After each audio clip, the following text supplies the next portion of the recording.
আল্লাহ কয় দুনিয়ার বান্দার বান্দিরা, আমি আল্লাহর এই সূর্য আর বাতাসে কয়দিন বিলের কাগজ দিয়া তোমার বাড়িতে পাঠাইছি।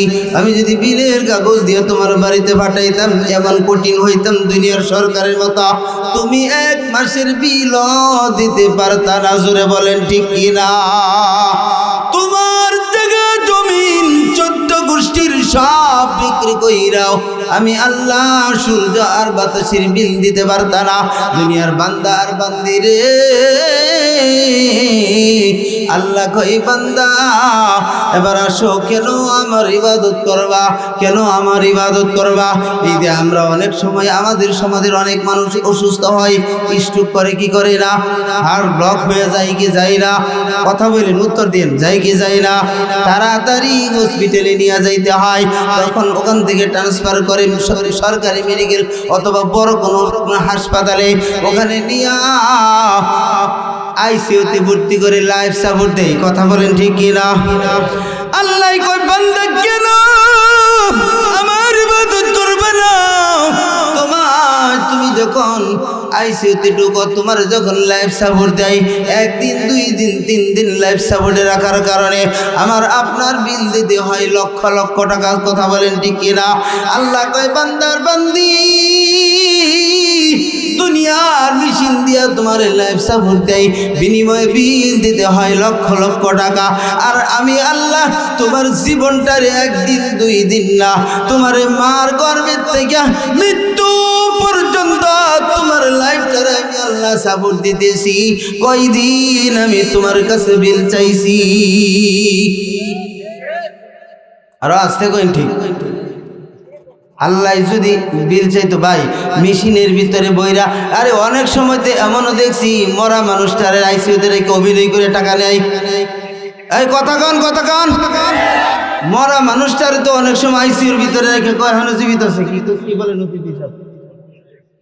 কয় আপনার লোক এখনো জীবিত আছে? কি একটা সিস্টেম তারা জানে যে মেশিন চলতেছে, কই যে এখনো জীবিত আছে।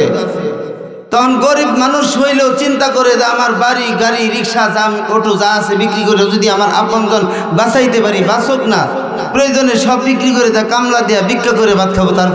তারপরেও মরা মানুষটার প্রতি কোনো দয়া রাখে না, তারপরেও টাকা রাইখে তারপরে লাশটারে বাড়ি করে দিই। আরে ভাই আইসিইউর ভিতরে কোটিপতি ঢুকেও তো মরা লাশ হয়ে বাইরে। কথা কোন ঠিক কিনা? আইসিইউ কি বাঁচাইতে পারে? আল্লাহ কয় আইসিইউর ভিতরেও আমি তোরে বাঁচাই, আমি তোরে সাপোর্ট দিই। মেশিনের ক্ষমতা নাই। আইসিইউর ভিতরে যদি আমি আজরাইলে কই যে মেশিন কাম হবে না, তোরে নিয়ে আই। আইসিইউর ভিতরে মানুষ মরা নিয়ে আসে না? কথা কোন ঠিক কিনা? যদি মরা না নিয়ে আসতো আমাদের সাবেক 3 বারের প্রধানমন্ত্রী, সফল প্রধানমন্ত্রী খালেদা জিয়া, যদি বাঁচার কোনো সিস্টেম থাকতো বের হইতে পারতো না। টাকার অভাব ছিল, প্রশাসনের অভাব ছিল, বন্দুক সেনাবাহিনী র্যাব চতুর্দিকে হাজার হাজার দাঁড়ায় রয়েছে। আজরাইল কোন দিক দিয়ে আসছে টের পাইছে কেউ? আল্লাহ আমার ইবাদত কেন করবি না? যুক্তি আছে না নাই? ইবাদত করার দরকার আছে না নাই?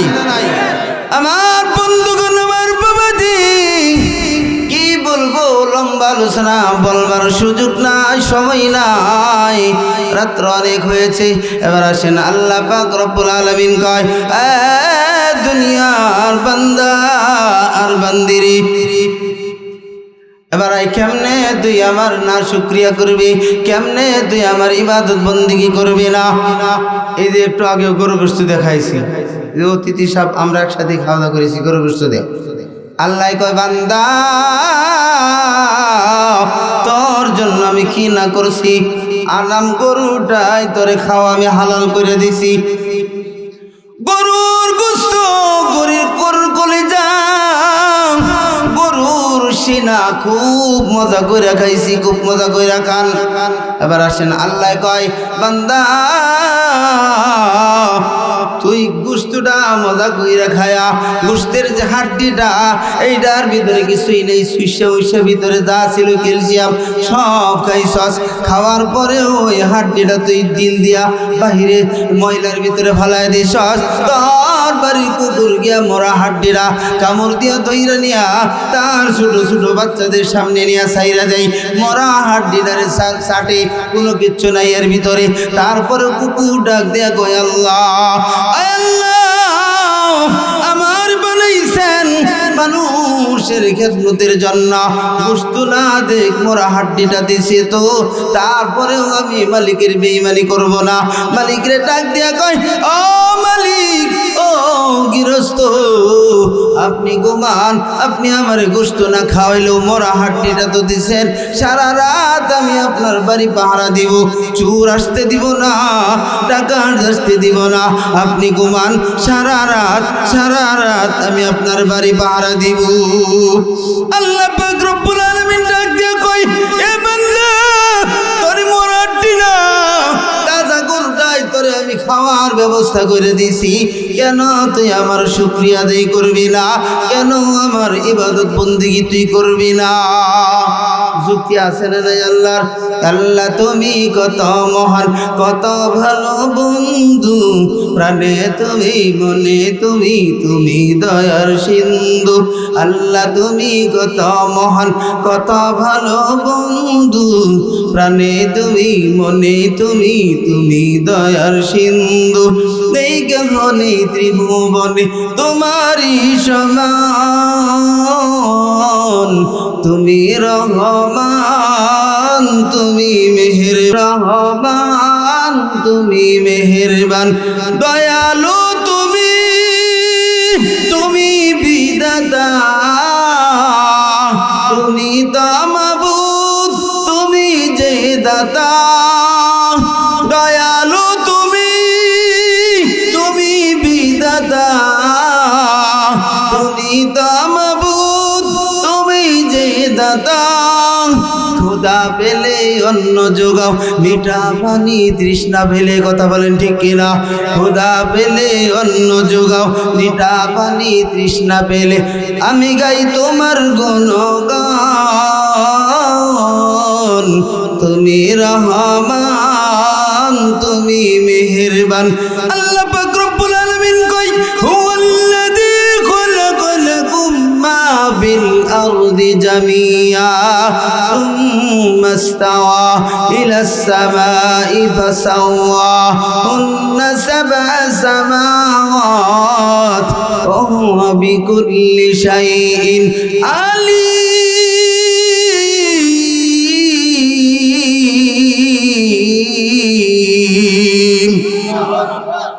আল্লাহ কই, কেন ইবাদত করবি না?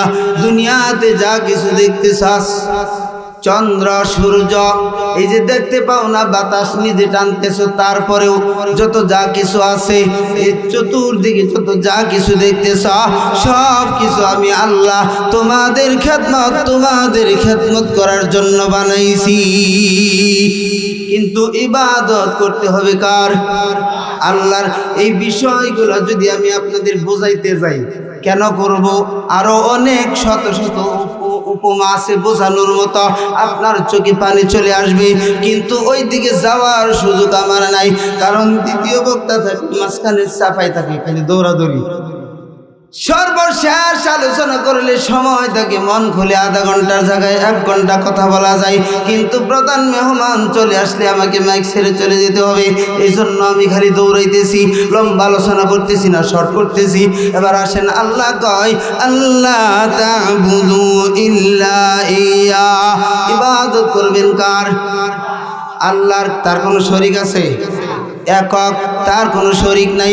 কুল হুয়াল্লাহু আহাদ আল্লাহুস সামাদ লাম ইয়ালিদ ওয়া লাম ইউলাদ ওয়া লাম ইয়াকুল লাহু কুফুয়ান আহাদ। ইবাদত করবেন কার? আল্লাহর। এরপরে আর কারোর সামনে মাথা নত করা যাবে না। কোনো জটোলা বটোলা, কোনো ল্যাংটা শিগল বাবা, বিড়ি বাবার সামনে মাথা নত করা যাবে না। ইবাদত করবেন কার?